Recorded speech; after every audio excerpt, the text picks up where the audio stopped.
রাজধানী ঢাকা থেকে কক্সবাজারে এসে হোটেল ভাড়া না দেওয়ার উদ্দেশ্যে অপ্রীতিকর ঘটনা ঘটিয়েছে দুই সাংবাদিক। রোববার 10 মার্চ সন্ধ্যায় কক্সবাজারের কলাতলী হোটেল মোটেল এলাকায় রাজবীর রিসোর্টে অনুমতিবিহীন ক্যামেরা অন করে প্রবেশ করে অভিযুক্ত দুই সাংবাদিক। তারা হলেন ইন্ডিপেন্ডেন্ট টেলিভিশনের তালাশ টিম পরিচয়ধারী মোহাম্মদ নাজমুল সাইদ, ক্যামেরাম্যান রুহুল আমিন এবং অপরজন স্থানীয় একটি অনলাইন টিভির সাংবাদিক।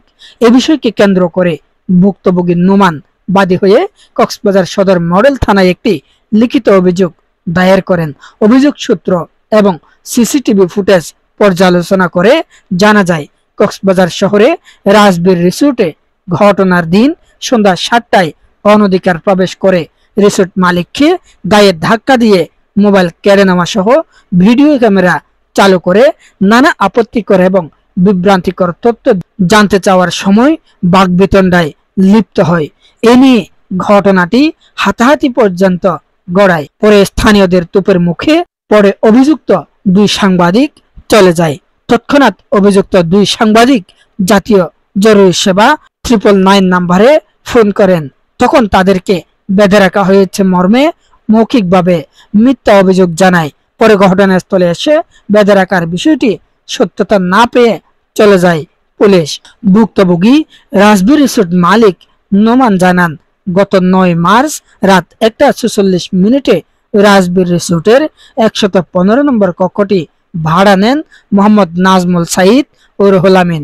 তবে তারা ওই সময় সাংবাদিকতা পেশার পরিচয় গোপন রাখেন। এর পরের দিন সকালে তারা সেন্ট মার্টিনের উদ্দেশ্যে চলে যায়। যাওয়ার সময় হোটেল কক্ষের চাবিটি সাথে নিয়ে যায়, কিন্তু হোটেল কর্তৃপক্ষকে বিষয়টি অবগত করা হয়নি। পরে চাবি নিয়ে যাওয়ার বিষয়টি জানতে চাইলে উল্টো হুমকি দমকি দিয়ে সাংবাদিকতার ভয়ভীতি দেখান তারা।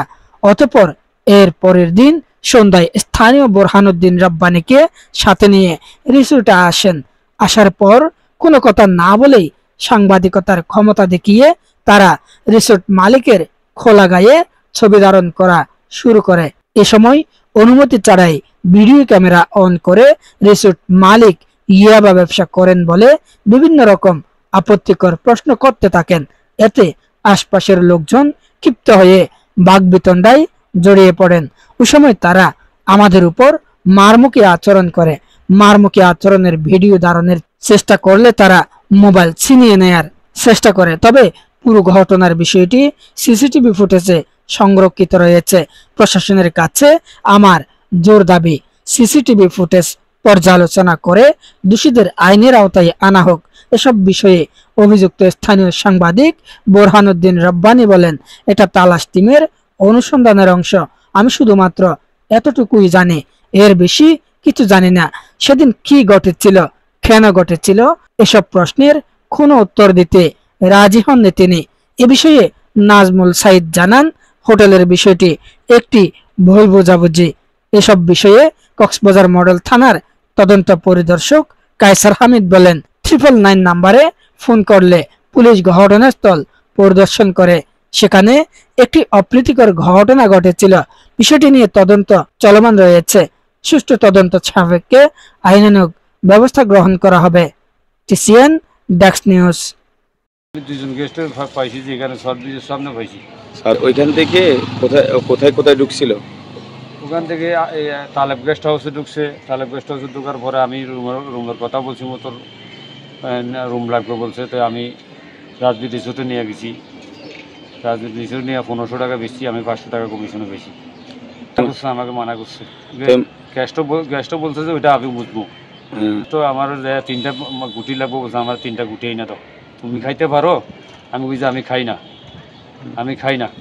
তারপরে আমি চলে আসছি, এরা খাইছে। গাড়ি চলে আজকে 18 বছর এগুলা খেয়েছে। আমি চলে আসছি, এদের সাথে আমার সাথে আর দেখা হয় নাই। আমি চলে আসছি, এরা নাকি বলে রুমের চাবি নিয়ে চলে গেছে। আমার আর দেখা হয় না আমার সাথে। রুমের ভিতর মানে আমার রেডি করেও দিতে বলছে, কি আমার খাইতেও বলছে, কিন্তু আমি এগুলা খাই না বলতেছি। রাজবীর রিসোর্টে কি আপনার কেউ আপনার কি আবার ট্যাবলেটগুলো দিচ্ছে? না, দেয়নি। আপনি কোথা থেকে নিয়ে আসছেন? বাইরে থেকে আমি কিনে নিয়ে আসছি 3টা।